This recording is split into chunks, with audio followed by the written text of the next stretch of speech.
Penguin Audio presents Deadbeat by Jim Butcher, read by James Marsters.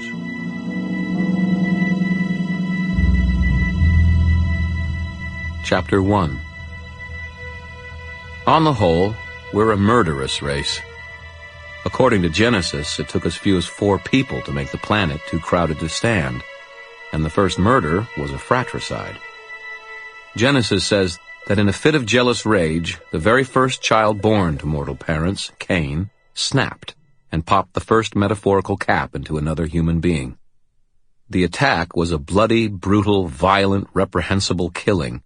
Cain's brother, Abel, probably never saw it coming. As I opened the door to my apartment, I was filled with a sense of empathic sympathy and intuitive understanding. For freaking Cain. My apartment isn't much more than a big room in the basement of a century-old wooden boarding house in Chicago. There's a kitchen built into an alcove, a big fireplace almost always lit, a bedroom the size of the bed of a pickup truck, and a bathroom that barely fits a sink, toilet, and shower. I can't afford really good furniture, so it's all second-hand, but comfortable. I have a lot of books on shelves, a lot of rugs, a lot of candles.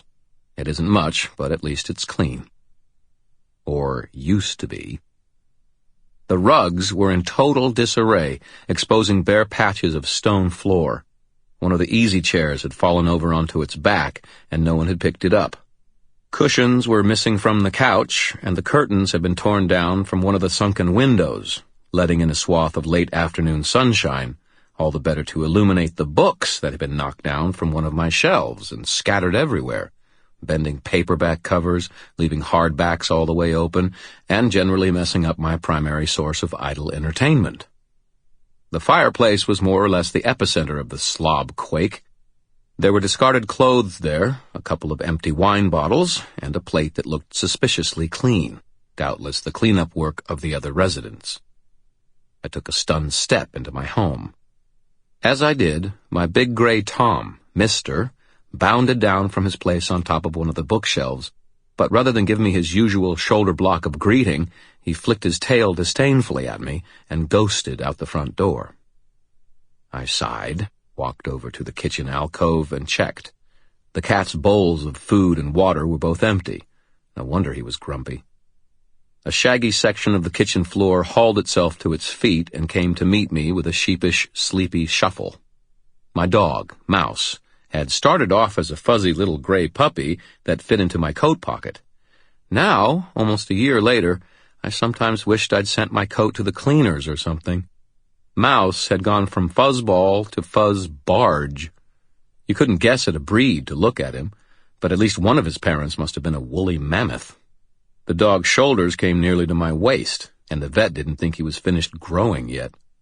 That translated into an awful lot of beast for my tiny apartment. Oh, and Mouse's bowls were empty, too.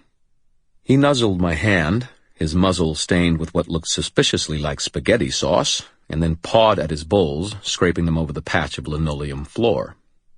"Damn it, Mouse," I growled, Cain-like. "It's still like this? If he's here, I'm going to kill him." Mouse let out a chuffing breath that was about as much commentary as he ever made, and followed placidly a couple of steps behind me as I walked over to the closed bedroom door. Just as I got there, the door opened, and an angel-faced blonde wearing nothing but a cotton T-shirt appeared in it. Not a long shirt, either. It didn't cover all of her rib cage. "Oh," she drawled, with a slow and sleepy smile. "Excuse me. I didn't know anyone else was here." Without a trace of modesty, she slunk into the living room, pawing through the mess near the fireplace, extracting pieces of clothing. From the languid, satisfied way she moved, I figured she expected me to be staring at her, and that she didn't mind it at all.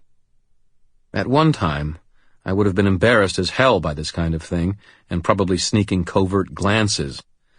But after living with my half-brother, the incubus, for most of the year, I mostly found it annoying. I rolled my eyes and asked, "Thomas?" "Tommy? Shower, I think," the girl said.